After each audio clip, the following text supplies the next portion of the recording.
You have all heard of Smile Dog, right? That terrifying picture of a husky smiling a demonic way? Yeah, that one.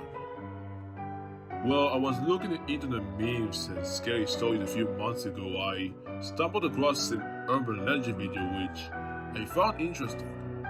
I watched the video and it told us a few basic facts about spontaneous human combustion and sleep paralysis. The video also contained a couple of screamers to kill the mood a little. The end story was of Smile Dog. It simply presented a picture and told the viewer the legend. I researched it a bit more and found it to be more terrifying but quite cool. I began talking about it to my friends in school the next day. It turned into something of a common interest. People would often use it jokingly, like in history lesson our teacher told us that he collapsed on the floor, and my friend leaned over towards me and said, "I guess he saw Smile Dog," and it would often make us laugh.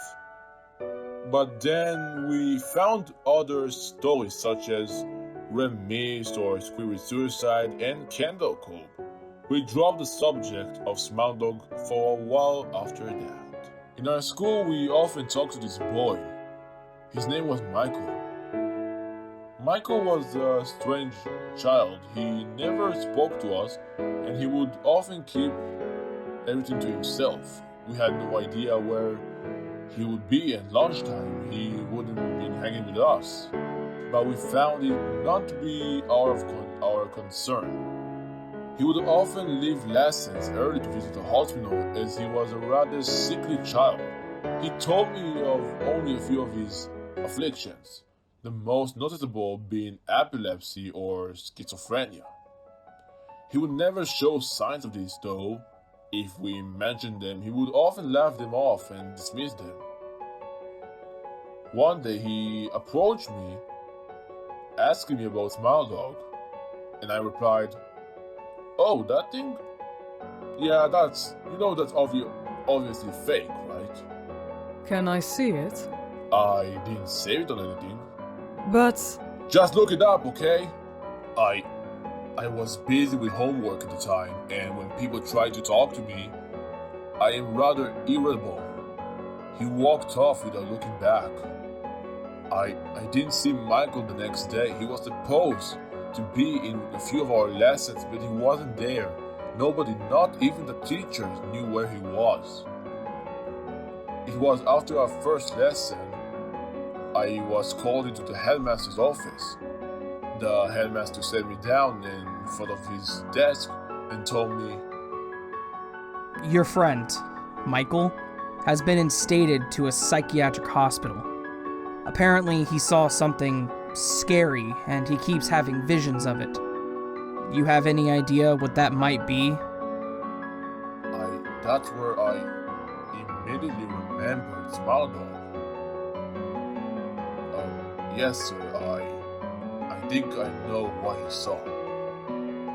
The headmaster immediately brought up his computer and I was faced with the Google search engine.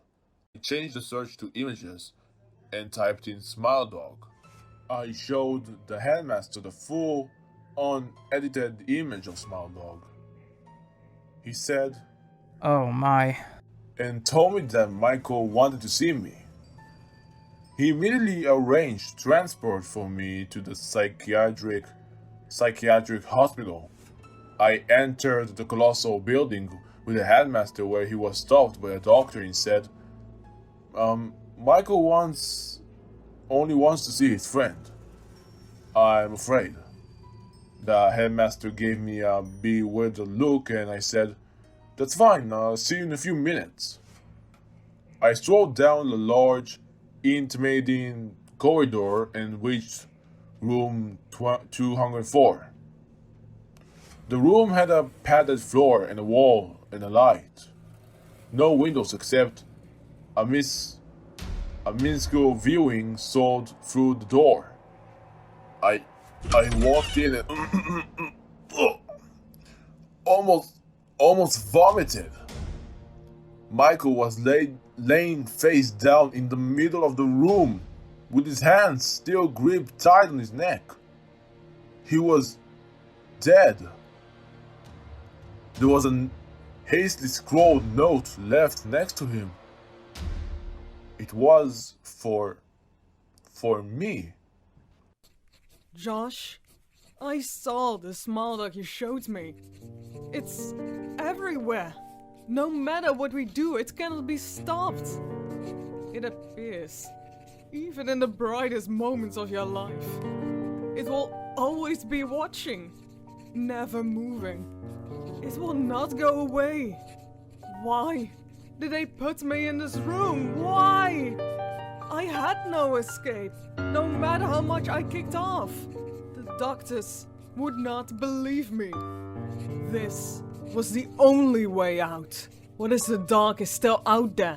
During death, when you're weak, incapacitated, he will drag you down to hell, where he came from. This is reality, Josh. Do not ever mention Smiledog again. I pocketed the note and alerted the doctors.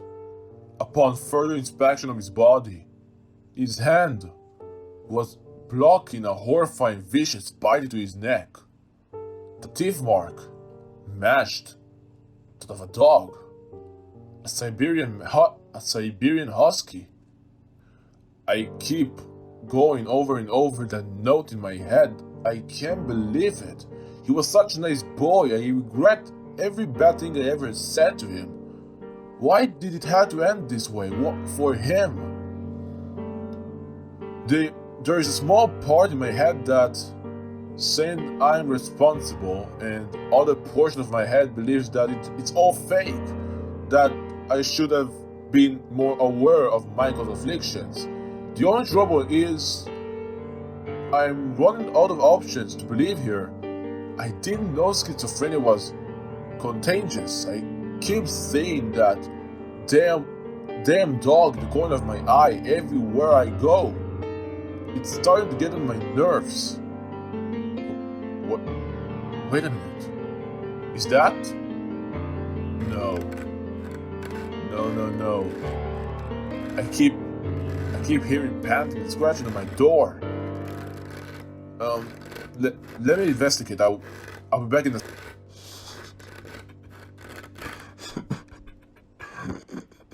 Spread the word.